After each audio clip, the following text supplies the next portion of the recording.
नमस्कार दोस्तों, हिंदुस्तान उदय YouTube platform पे आपका बहुत बहुत स्वागत है। मैं हूं प्रदीप डवास।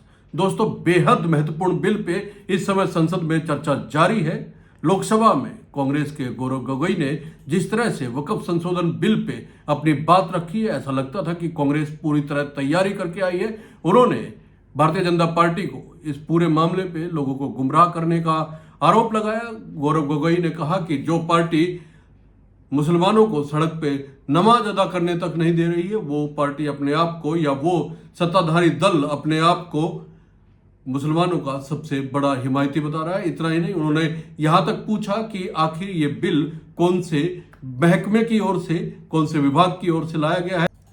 गौरव गोगोई ने कहा कि यह सरकार ही है जो समाज को और देश को बांटना चाहती है। साथ ही उन्होंने कहा कि सरकार आखिर ये बिल लाना ही क्यों चाहती है और क्या अल्पसंख्यक मामलों के मंत्री ने इस बिल को बनाया है या ये बिल किसी और की ओर से बनाया गया है। दोस्तों, गौरव गोगोई ने अपने इस लोकसभा के भाषण में और कुछ क्या कहा है, आइए सुनते हैं। श्री गौरव गोगोई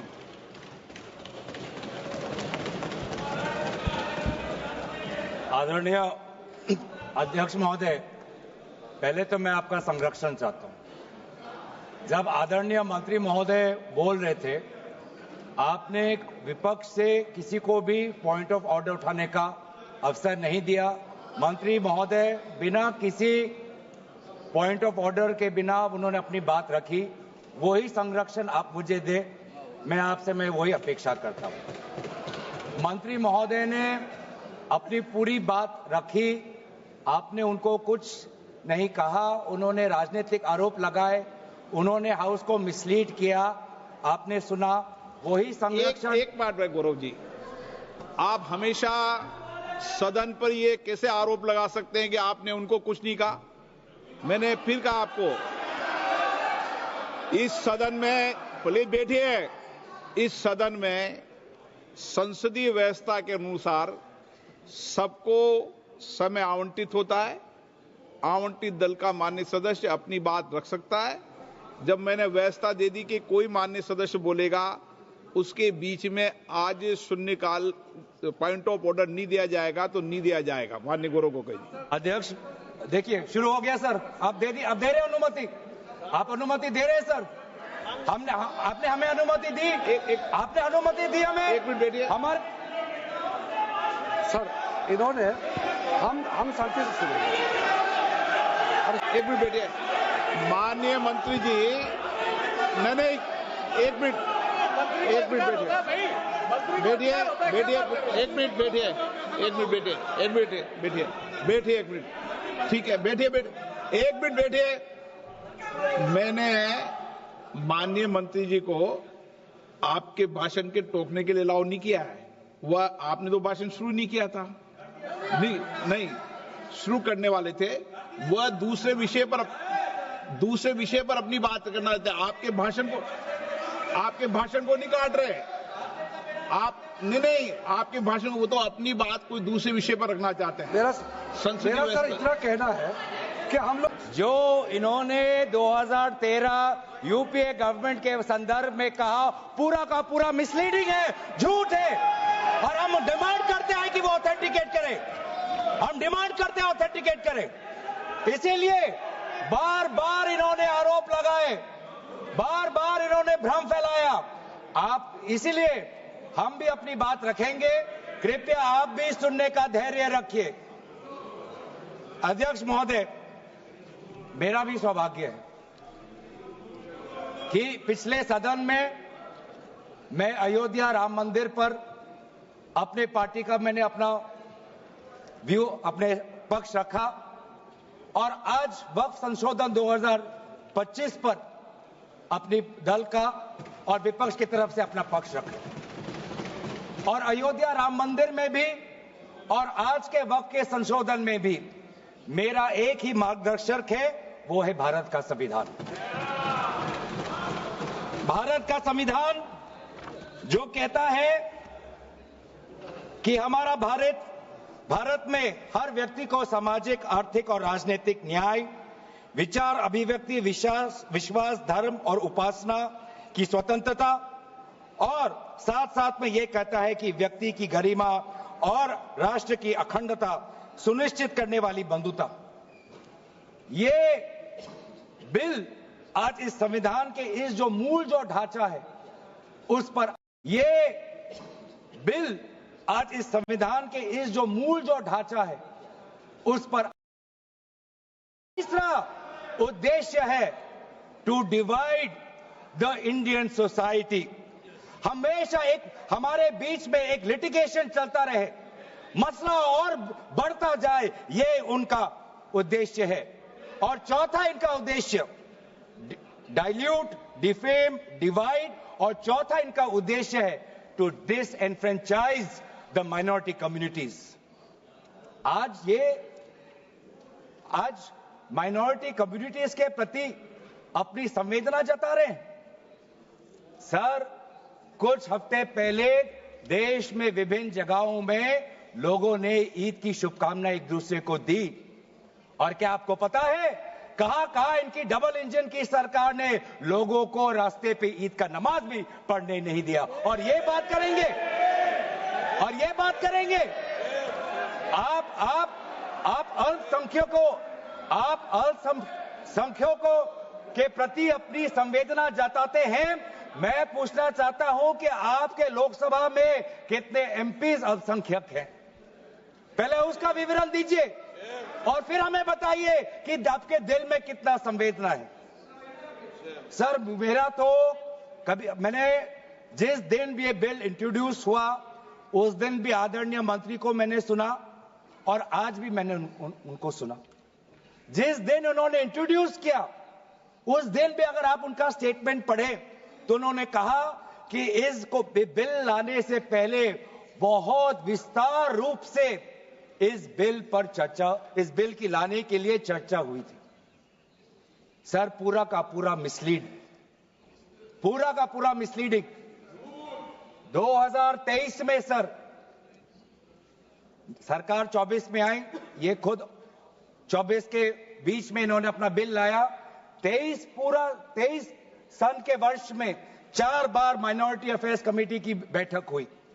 मुंबई में हुई 13 जुलाई, दिल्ली में हुई 21 जुलाई को, लखनऊ में हुआ 24 जुलाई को, दिल्ली में 2 बार हुआ 20 सितंबर और 7 नवंबर को। मैं आदरणीय सरकार से दरखास्त करूंगा कि इन 5 सरकारी जो मीटिंग हुई मिनिस्ट्री ऑफ माइनॉरिटी अफेयर्स का, उनका मिनट्स टेबल पे रखे। एक भी मीटिंग में नया वक्फ अमेंडमेंट बिल चाहिए उसका जिक्र भी नहीं हुआ था। जिक्र भी नहीं हुआ। इनके मिनट्स हमारे पास, हमने देखे। जितने भी बार ministry of minority affairs meeting हुई सब में वापसी पोर्टल को लेकर और विचार विमर्श हुआ था, लेकिन एक भी मीटिंग के माइन्यूट्स में एक भी स्टेटमेंट नहीं है कि हमें एक नया वक्फ अमेंडमेंट बिल चाहिए। तो मैं तो यही पूछना चाहता हूं कि अगर नवंबर 2023 तक मिनिस्ट्री ऑफ माइनॉरिटी अफेयर्स ने यह वाजे भी नहीं समझा कि नया एक बिल लाने की जरूरत है, मैं तो बस इतना ही पूछना चाहूंगा कि यह bill ministry of minority affairs ने बनाया या किसी और दूसरे विभाग ने बनाया? कहां से आया यह बिल? कहां से आया? सर, ये बात करते हैं कि ये संविधान के पक्ष में है। किस प्रकार से ये संविधान के विरोध में है, सर मैं बताना चाहूंगा। आर्टिकल, इसका जो क्लॉज 3RA है और 3R1 है। इसका 3RA क्या है सर? 3RA ये कहता है एनी पर्सन शोइंग और demonstrating that he is practising इस्लाम।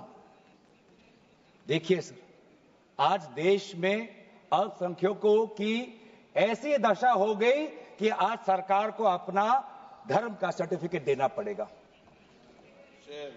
कितनी दुख की बात है कि भारत नहीं है, क्या बात कर रहे हो, हिंदू थोड़ी है। भारत एक सनातन धर्म का एक देश, 7000 पुराना, उससे भी पुराना ये देश, जिसमें हर धर्म और हर संस्कृति, हर परंपरा को हम सम्मान करते हैं। आज सरकार को ये हमें सर्टिफिकेट देना पड़ेगा कि हम किस धर्म को हम विश्वास रखते हैं। क्या ये दूसरे धर्मों से इस प्रकार का सर्टिफिकेट मांगेंगे कि आपका 5 साल हुआ या नहीं हुआ? ये सिर्फ इसी बिल में क्यों? ये संविधान के विरोध में नहीं है? ये आर्टिकल 26 के विरोध में नहीं है? सरकार क्यों धर्म के इस मामले में दखल अंदाजी कर रही है कि आप इस धर्म का अविश्वास करते हो कि नहीं हो, उसका पहले मुझे सर्टिफिकेट दो? ये किस प्रकार का न्याय बना रहे हैं? ये किस प्रकार का कानून हम बना रहे हैं? 3R1 क्या कहता है सर? इनका 3R1 जो आज इन्होंने हटा ही दिया है,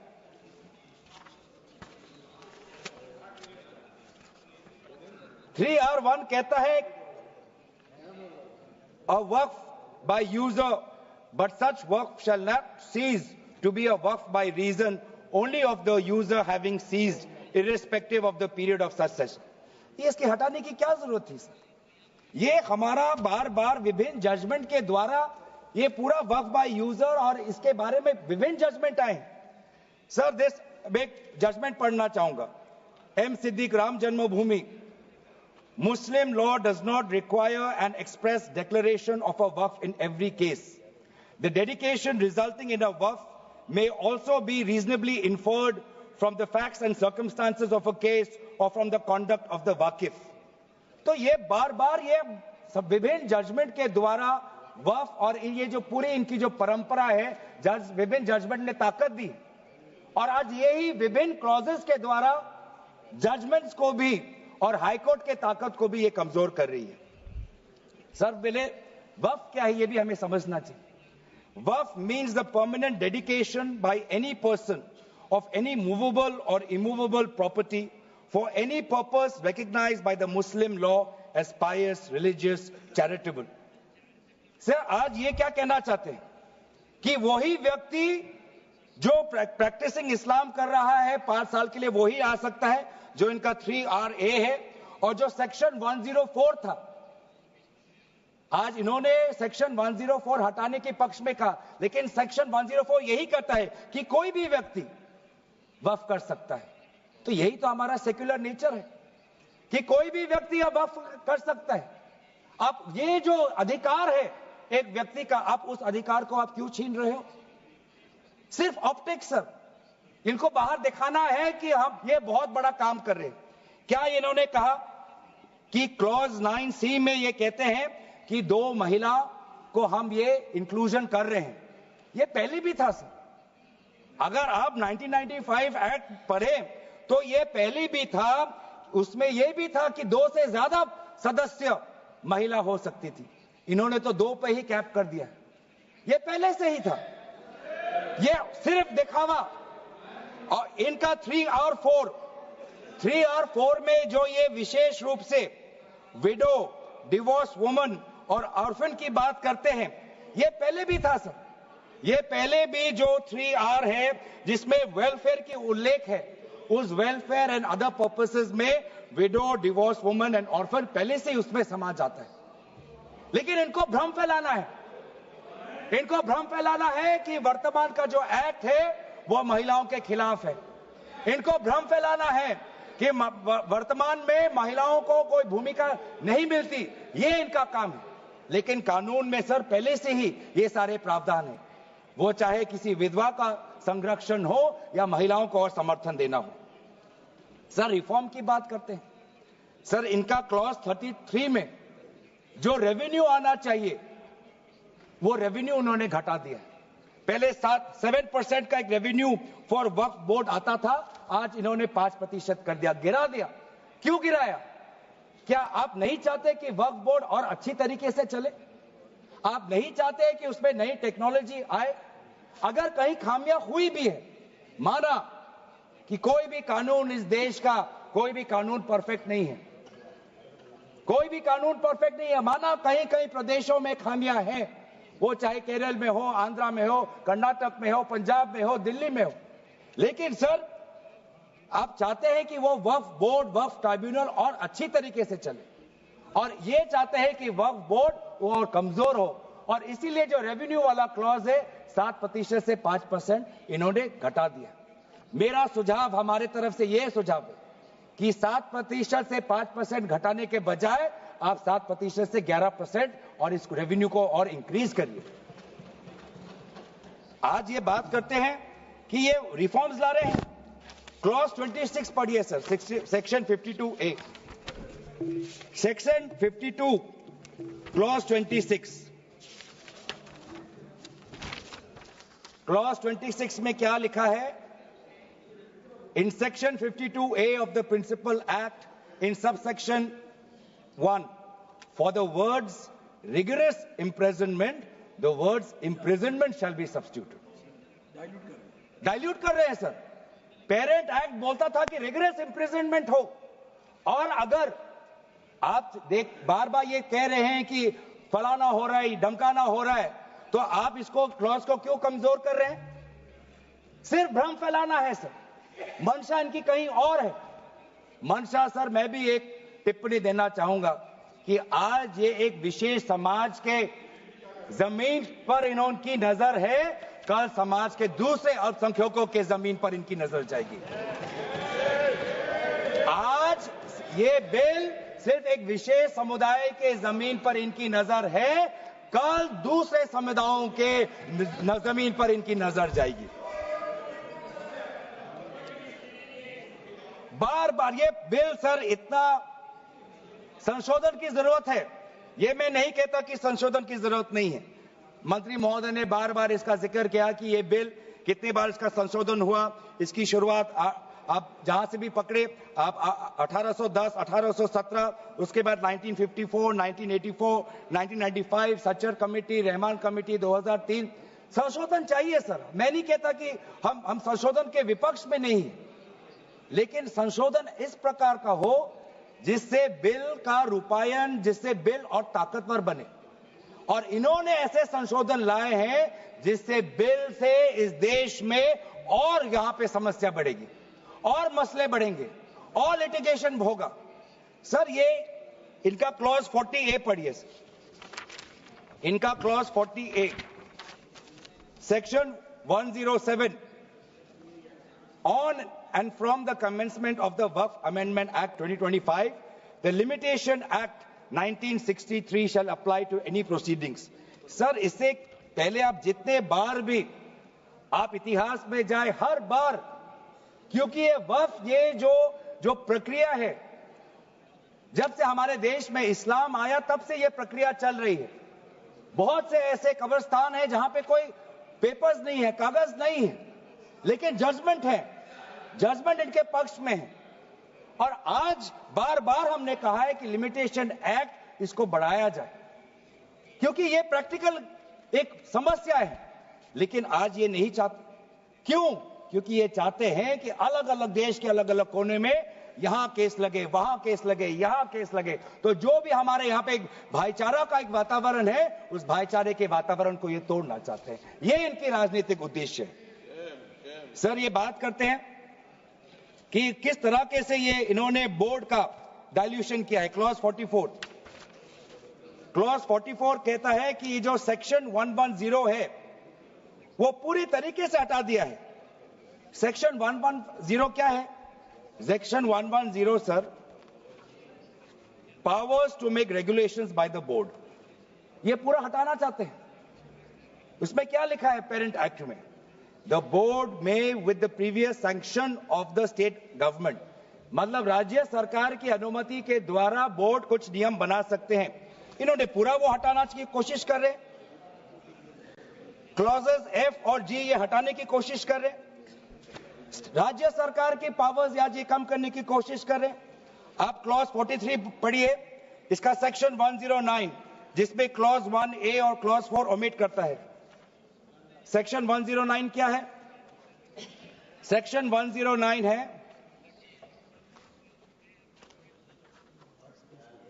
power to make rules, the power of the state government to make rules. इसमें भी आप ये कटौती लाने की कोशिश कर रहे हैं। क्लॉज 1A, क्लॉज 1A क्या कहता है? Other particulars which the report of the survey commissioner में कंटेन अंडर क्लॉज F। इसमें स्टेट गवर्नमेंट सर्वे कमिश्नर के पक्ष में कुछ नियम बना सकता है, वो पावर आप हटा रहे हैं। Clause 4, the manner of election of members of the board by means of a single vote, आप ये हटा रहे हैं। इलेक्शन की प्रक्रिया आप हटाना चाहते हैं और आप रिफॉर्म की बात करते हैं। सर आप ये देखिए 83(9) आज बार बार ये एक भ्रम फैलाया जा रहा है, जो ऑर्डर आता है वही है, उसके बाद हाईकोर्ट पावरलेस है। ऐसी बात नहीं है। आप पेरेंट एक्ट पढ़िए।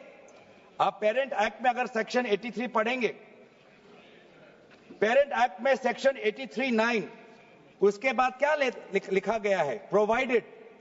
provided that a high court may on its own motion or on the application of the board or any person aggrieved call for and examine the records relating to any dispute and may confirm or reverse the decision.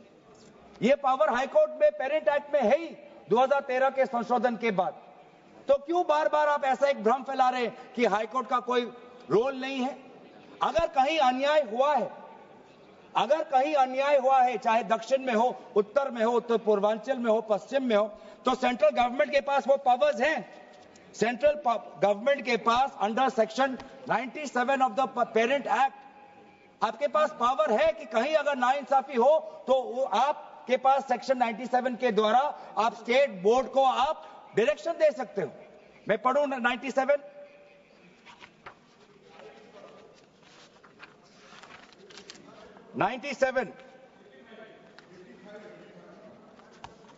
Directions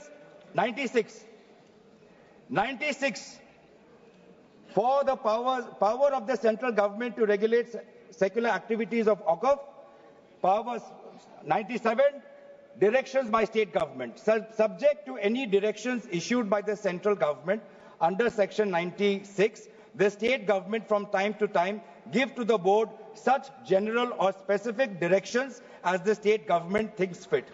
मैं जानना चाहूंगा, आपके बहुत जगह आपकी double engine की सरकार है, बहुत जगह आपकी डबल इंजन की सरकार है, कहीं कहीं आपकी सहयोगी दल की भी सरकार है। आपने पिछले 10 साल में कितने बार इस सेक्शन 97 का आपने इसका इस्तेमाल किया? कहीं भी आप अगर नाइंसाफी हुआ तो कितने बार आपने सेक्शन 97 का आपने इस्तेमाल किया? उसका बोलिए, फिर जाके बोलिए कि ये जो पेरेंट एक्ट है ये कमजोर एक्ट है। पूरी ताकत दी हुई है।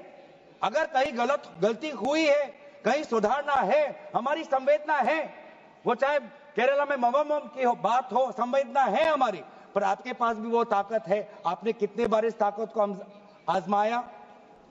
सर आज आप देखिए कितनी दुख की बात है। सेक्शन 64 क्लॉज 29 64 ये एक्ट सर क्या लिखा है?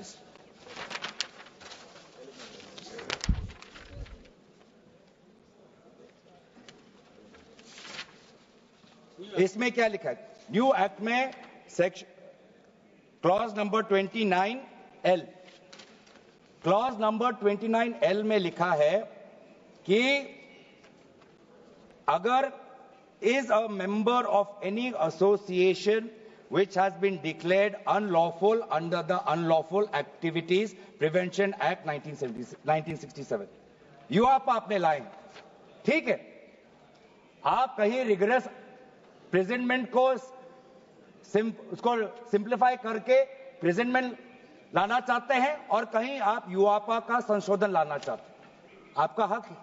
आप बस हमें इतना बताएं कि और कौन से स्टेट बोर्ड या और कौन से धार्मिक बोर्ड में आपने ये यूआपा का प्रोविजन आप लाने वाले हैं, या सिर्फ ये इसी बिल में है, या सिर्फ इसी बिल में है, या दूसरे में भी जो चैरिटेबल एक्ट्स हैं विभिन्न धर्मों के, विभिन्न स्टेट्स के, क्या उसमें भी यूआपा एक्ट आएगा या सिर्फ इसमें? क्या संदेश देना चाहते हैं? किस कौम को आप भ्रमित करना चाहते हैं? बार बार उस कौम को जिसने भारत की स्वतंत्रता की लड़ाई लड़ी है, उस कौम को जिसने 1857 में उन्होंने मंगल पांडे के साथ उन्होंने अपनी शहादत दी, आप उस कौम पर आप दाग लगाना चाहते हैं जिसमें लगभग 2 लाख उलेमा शहीद हुए, आप उस कौम पर दाग लगाना चाहते हैं जिन्होंने भारत छोड़ो आंदोलन में हमारा साथ दिया, आप उस कौम पर आप दाग लगाना चाहते हैं जिन्होंने 6 अप्रैल 1930 में दांडी मार्च का सपोर्ट किया, आप उस कौम पर आप दाग लगाना चाहते हैं। जिन्होंने 1926 में ब्रिटिश के डिवाइड एंड रूल को खंडन किया, आप उस कौम पर आप दाग लगाना चाहते हैं। जिन्होंने मौलाना हुसैन अहमद मदानी ने 1924 में कंप्लीट इंडिपेंडेंस की मांग की,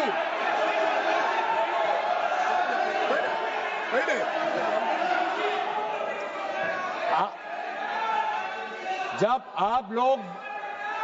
आप लोग भारत छोड़ो आंदोलन का समर्थन नहीं कर रहे थे, उस कौम ने भारत छोड़ो आंदोलन का समर्थन किया। जब आप लोग अंग्रेजों को मर्सी पिटीशन लिख रहे थे, वो माल्टा में 3 साल और इजिप्ट में उन्होंने शहादत दी। आप किस कौम पर दाग लगाना चाहते हो? जिन्होंने 1924 में जिन्ना के 2 नेशन की थियरी को पूरी तरीके से नकारा, आप उस कौम पर लगा रहे हो। सर यही है इनका डिवाइड एंड रूल, यही है इनका डिवाइड एंड रूल। बहुत लोग पूछते हैं सर हमारा राष्ट्रवाद क्या है? सर हमारा राष्ट्रवाद, nationalism for us is being United in our shared love for our Bharat Mata and the mutual respect for her culture, language, dress, food and religion. It is the love for our national flag, the Tiringa, जिसकी सम्मान आपने नहीं की थी. It is the sacrifice of the Indian freedom movement, जिसमें आपने भाग नहीं लिया. It is our thirst for knowledge, to seek excellence with limited resources, to be creative, to have the courage, to acknowledge the injustice of the past, and have the wisdom to build new bridges. ये है हमारा राष्ट्रवाद, और ये राष्ट्रवाद आज हमारे संविधान में उल्लेखित है. तो सर बार बार ये सरकार कहती है ये माइनॉरिटीज के पक्ष में है, लेकिन जब अमेरिका से माइनॉरिटी कमीशन का रिपोर्ट आता है कि माइनॉरिटीज के साथ नाइंसाफी होती है, तो इनको दुख होता है. जब यूएस का रिलीजियस कमीशन का रिपोर्ट आता है, तब इनको दुख होता है. सर बार बार ये जो ऑप्टिक्स की बात कर रहे हैं, ये क्लॉज 42 सेक्शन 108A इन्होंने डिलीट कर दिया है. ये कहते हैं कि कैसे ओवरराइडिंग प्रिंसिपल कैसे आ सकता है. मंत्री महोदय को ओवरराइडिंग प्रिंसिपल से आपत्ति है. पहले सबके लिए सेक्शन 108 क्या है पढ़ लेते हैं. आपके लिए भी है, हम तो जेपीसी में थे.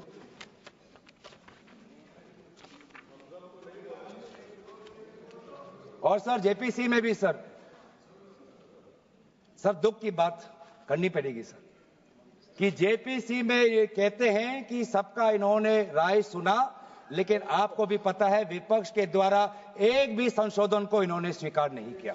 ये किस प्रकार का? हमने भी बहुत से जेपीसी देखे हैं सर, ऐसा जेपीसी नहीं देखा जहां पर क्लॉज बाय क्लॉज डिस्कशन भी नहीं हुआ सर. पूरी तरीके से वोटिंग हो गई. एक मिनट माननीय सदस्य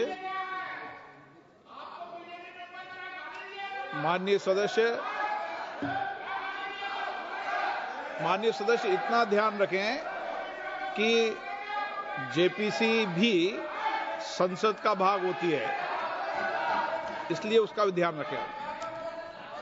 सर इन्होंने जेपीसी की बात की. अगर इन्होंने ये नहीं करते कि जेपीसी में बहुत विस्तार रूप से चर्चा हुआ, तो मैं भी नहीं करता. इन्होंने उल्लेख किया, इसलिए मैं करना चाहता हूं.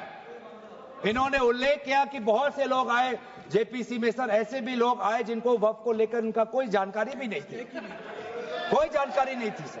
ऐसे भी आए सर. जेपीसी के मुद्दे हम बार बार हमने स्पीकर को चिट्ठी के द्वारा अवगत किया है, इसलिए उठा रहे हैं सर. इसमें 108A ये हटाना चाहते हैं, जिसमें power to have overriding effect. लेकिन ये जो प्रिंसिपल है ओवरराइडिंग का सर, ये आज भी विभिन्न स्टेट एक्ट्स में ये है. तेलंगाना के एक्ट में आज भी ओवरराइडिंग प्रिंसिपल है. तमिलनाडु के एक्ट में आज भी ये ओवरराइडिंग प्रिंसिपल है. आज भी आरटीआई एक्ट में इंफॉर्मेशन टेक्नोलॉजी एक्ट में 2000 में नालसा जैसे यूनिवर्सिटी में ये ओवरराइडिंग प्रिंसिपल है। तो इसीलिए आपको सिर्फ यहां पर आपको ओवरराइडिंग प्रिंसिपल से आपको मुश्किल है, लेकिन जो दूसरे एक्ट्स में जो ओवरराइडिंग प्रिंसिपल है सेक्शन 108A के द्वारा सिमिलर प्रोविजंस है, उसमें आपको तकलीफ नहीं है। सर मैं भी अपने जैसे इन्होंने हमारे कुछ दोस्तों को सलाह दी, मैं भी इनके कुछ दोस्तों को सलाह देना चाहता हूं। सर क्लॉज 40A सेक्शन 107 जो लिमिटेशन एक्ट जो हटाया गया है, सर आंध्र प्रदेश के एक्ट में ये लिमिटेशन एक्ट ऐसा ही एक लॉ है जैसे पेरेंट एक्ट में है। तो मैं भी इनके आंध्र प्रदेश के सदस्यों को मैं कहना चाहता हूं कि जो प्रोविजन आपके आंध्र प्रदेश के एक्ट में है, आज वैसे प्रोविजन ये सरकार हटाने वाली है। आपको भी बाद में आंध्र प्रदेश में अपनी जनता को उत्तर देना पड़ेगा। तेलंगाना और तमिलनाडु में हमने बात रखी है सर, तो मैं बार बार मैं कहना चाहूंगा सर, हमें संशोधन से कोई हमें परे नहीं है, लेकिन संशोधन ऐसा हो जो हमें मदद करे। आज डिजिटाइजेशन की बात करते हैं।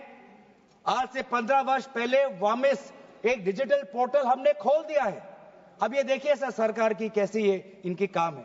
डिजिटाइजेशन फिलहाल अभी चल रहा है, डिजिटाइजेशन हो रहा है, पर माना कि डिजिटाइजेशन वामिस में कुछ खामियां हैं, उसको वामसी में, तो आप उसको ठीक करिए। आप 10 साल से क्या कर रहे थे? आप 10 साल से आप हमसे क्यों ठीक नहीं कर पा रहे? आप वो काम तो नहीं कर पा रहे, अब आप एक दूसरा नियम बना रहे हैं कि दोबारा आप एक नए पोर्टल पे अपने रिकॉर्ड्स आप अपलोड करिए। सर कितने बार हम इस सरकार को अपना कागज दिखाएं? वामसी का अगर इनका काम अधूरा है तो उसको ये काम संपूर्ण करे। अब लेकिन नहीं, इनका काम उद्देश्य यही है कि देश में मसला और बढ़े, और इसलिए आज इस बिल के विरोध में है। ये बिल हमारे देश की अखंडता, ये बिल हमारे संवैधानिक मूल्य, ये देश हमारे अल्पसंख्यकों की सम्मान, ये देश हमारे अमन शांति और सदन और जेपीसी में जिस प्रकार से विचार होना चाहिए था उस सब के विरोध में है। और इसलिए आज पूरा इंडिया अलायंस आज इस बिल के विपक्ष में खड़ा हुआ है। और यही बात कहते हुए मैं अपनी वाणी को समाप्त देता हूं। धन्यवाद, शुक्रिया।